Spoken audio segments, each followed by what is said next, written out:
Welcome back to Hippie Bliss Travel. Today, I'm heading back from Colorado. I went to go spend a few days with my mom. Since my brother passed and my stepdad passed in the last several years, I have a stepsister and stepbrother-in-law that are within an hour of my mom. But every once in a while, my mom says, "Hey, when you coming to visit?" That's code for mom says, "I want to see you." So I plan a road trip to Colorado. Now, I've done a YouTube video in the past where last fall, where I went to Colorado to see where I drove, Wyoming and Idaho and stuff. But this time I thought on the way home, I'm going to treat myself to a stop in Glenwood Springs, Colorado, at the hot springs in Glenwood Springs. Now, this is the second week of May. So I left on a Friday morning to head home. And on Thursday afternoon, parts of the mountains as you can see, got some snow. And on this trip here, this is between, where was it, Georgetown, up through the Eisenhower Tunnel and almost to Vail. I think the top of Vail Pass. We had snow, slushy roads. Even the top of Vail Pass had on the signs were warning of ice on the road. But once you got into Vail, there was a few patches of uh, dusting of snow on the side, but the roads were clear. So just this stretch, and this is I-70. If you see off to the left the ski area, that's Loveland ski area. We're just about to the Eisenhower Tunnel. And the Eisenhower Tunnel, it's, a mile or so long, but it separates the east slopes of Colorado and the west slopes. So on the west slopes, the rivers run to the Pacific Ocean. The east slope, the rivers run toward the Mississippi River. Yeah. And it can be bright and sunny on one side of the Eisenhower Tunnel and a blizzard on the other side at the same time. And it is not uncommon to see snow in the middle of May or even into the beginning of June in Colorado in the mountains. I remember one year in the 1970s we had field day in elementary school. It was always the last week of school. And back then the schools are out now sometime in May, but then we went, through the second week of June. And one year a school was canceled on field day because of snow. So to see snow like this in mid-May is not uncommon. Um, this is the west side of the Eisenhower Tunnel, and at this point, you're pretty much straight downhill into Silverthorne. Uh, Silverthorne is also next to Dillon, which there's a nice Lake Dillon that my brother loved to take his boat out on every summer. And yeah, this is one of those, I think it's 6% truckers stay in low gear. And as you will see, there are multiple runaway truck ramps. That right lane that's 3 lanes wide, that right lane is mainly just meant for the semis, and they are in low gear, hazards on, for a couple miles down the hill. The snow makes a beautiful scenery, but driving, and yeah, there was that wet, slushy, you hit your wheel, pull you a little bit to the side type moment coming down.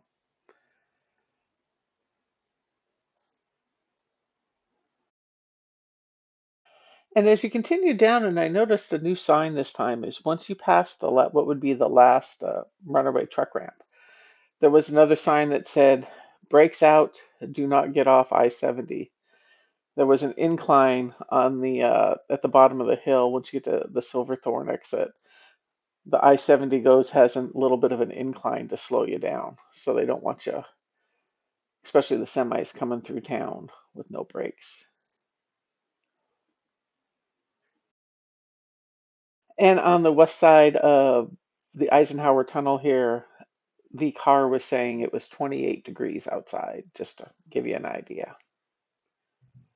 I think it was in the upper 40s, low 50s when I left my mom's. She lives in a suburb of the Denver metro area.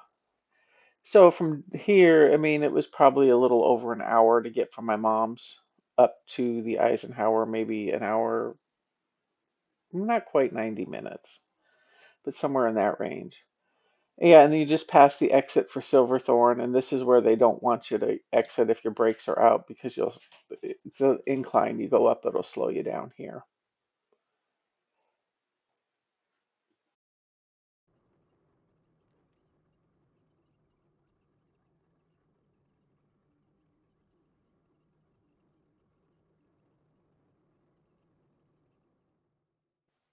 And then here we are on Vail Pass.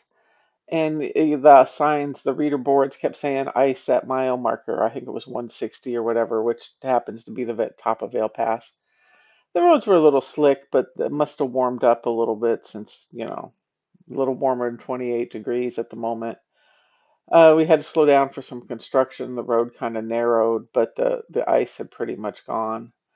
And by the time you get down to Vail here, um, yeah, the roads were dry, sun was out, and it was clear the rest of the way for the rest of the day, actually.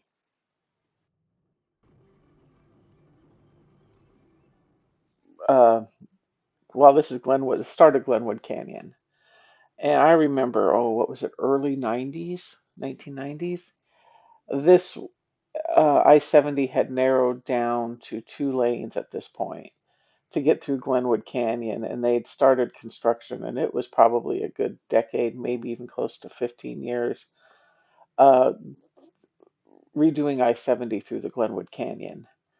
And that's because they kind of had it's not really wide enough for 4 lanes, so they kind of stacked, the westbound traffic is on top and the eastbound traffic is below. It's still a beautiful drive. This is just one of the rest areas along the Glenwood Canyon. It is still a beautiful drive if you ever get the chance to drive I-70 through the Glenwood Canyon. And when I got to Glenwood, you could tell all of us who had driven through the Eisenhower Tunnel and all that, because they use that magnesium sulfate on the to help with the ice.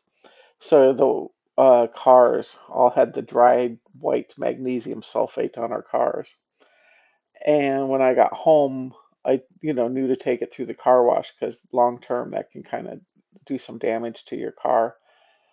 And I told the guy, oh, I need the ultimate car wash so they would spray underneath. And I, said I got to get some of that magnesium sulfate off. And he's like, oh, well, go through and then come back around and we'll let you go through a second time. So I did. And yeah, they put the little ultimate U on my, with a grease pencil on my car window. So it tells the computer to ultimate to do I paid a couple extra bucks and clean the car twice for me. But yeah, this is just a beautiful drive if you ever get the chance to it. Again, not a cloud in the sky. It was probably in the 60s by this point. Really wasn't a breeze, but yeah, this is Glenwood Canyon, and we're just a few miles from Glenwood Springs.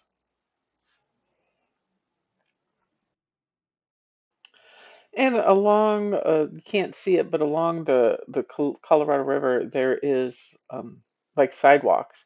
So you can ride your bikes or hike or walk all the way down from Glenwood Canyon down toward some of the rest area I'd stopped at.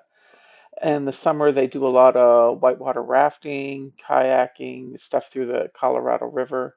And we just passed the hot springs is here on the right as we come into town here, which is where I was stopped. I remember as a kid, again back in the 1970s, we got up really early one Saturday morning and went down to Denver and caught the Amtrak where you could, I mean, it was like 5, 6 in the morning, the train left Denver. Um, you catch Amtrak and it would stop here noonish or whatever, um, in Glenwood Springs, and then you would stay. Then you go to the Glenwood Springs Hot Springs. You stay at the hotels. Oh, there's several hotels walking distance from this hot springs here, and then you catch the train back Sunday afternoon into Denver, and you get in around dinner time. So here we are. Ended up parking on the backside of the springs. They have recently done a upgrade or expanded. It used to just be 2 pools. Now this has been around for I don't know how many years. This hot springs. Yeah, these signs with they had posted out with the historical photos. They had a little history of the pool and the area. It's kind of interesting to read. And yeah, when I parked around, these were just kind of as you walked through kind of the side of the hot springs. But this is the main entrance. It faces I-70. And yeah, this has been, I don't know, maybe close to 100 years that this has been around, been open to the public at least. The lovely old bathing suits that the women used to wear. Yeah, they have like a gift shop. They have the pool hours. Out in the pool, I think there was a little cafeteria or cafe you could eat. They did have lockers that you could lock your stuff in. Use your own little, I think it was a 3-digit code you put in. Here's a map. They had the two older pools, which these are the two. The one closest to us is a nice hot springs. The other one is just a warm pool. There's laps, there's a diving board. They did have a water slide area. It wasn't opened on the day I was there, but I've been there during the summer where it has been open before. Yeah, and again, this is the main old pool area, the one that's been around for about 100 years. And this is the mineral baths or the new pools. There's 5 of them. They're nice. There was one, a cold one that was set at 55, so you get out of the warm water and you get in. There's another one with 75-degree water again, so if you didn't want to go as cold. The other 3 pools, they were nice, but they weren't as hot as the other ones. I like the older 2 ones better. This is my first time actually using the new ones. Last time we were here, there was my daughter and I several years ago, and there was a sign that they were going to be adding some new pools, but they hadn't started construction yet. But yeah, I mainly stuck to the 2 older ones, older pools. Liked them the better, the hotter. The big hot tub was actually hotter than any of those 5 new ones. And as you were leaving, I was there, I don't know, several hours. You don't have to walk around when you leave. You can walk through the pool and up the stairs, and there was an exit gate only. You couldn't get in, but you could leave through there. And yeah, these were some of the stairs heading up, and yeah, this was the exit gate and put me closer to the car. And I found, a like a sub shop I was going to have lunch with, and I'll drive to it. But they had construction going on, so it would have been faster for me just to walk from the pool. It was, 5, 6 blocks. So Chomps here had really good reviews. Quick little like a sub sandwich basically. I got the roast beef from provolone, and then they, like it's kind of like a Subway where you can pick and choose what toppings you want. And then they had some seating outside. There was the construction. Would have been faster for me to walk. And then I hopped on the road, and this is heading west. We're still in Colorado. We're between Glenwood Canyon and Grand Junction. Yeah, at this point, we're pretty much all high desert from here. And again, there's the Colorado River. We're driving along. And Grand Junction is, 10, 15 miles into the border. So here we are on I-70. We're getting ready to leave Colorado. I don't know what it is, but people always got to stop and get the picture of the state that they're driving into. So I pulled over for the people stopping to take their photos of the Utah Welcome to Utah sign. Now, once you're in Utah, now I-70, you can take west all the way to I-15, but that's a couple hundred miles. But once you get past Green River, Utah, there is, I think it's Highway 6 that you can turn and kind of cut north, and it'll save you several hundred miles.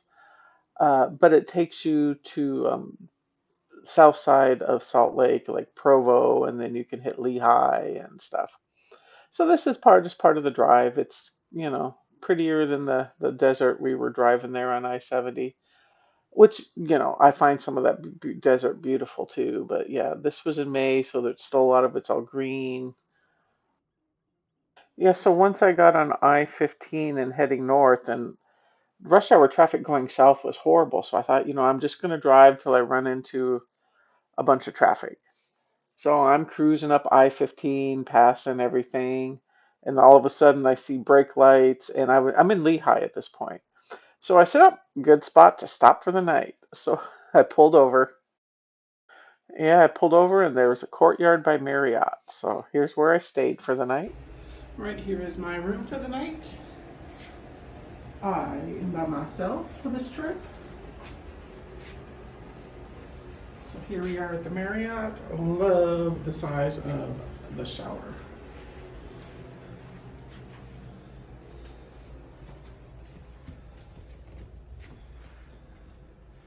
A closet, king size bed.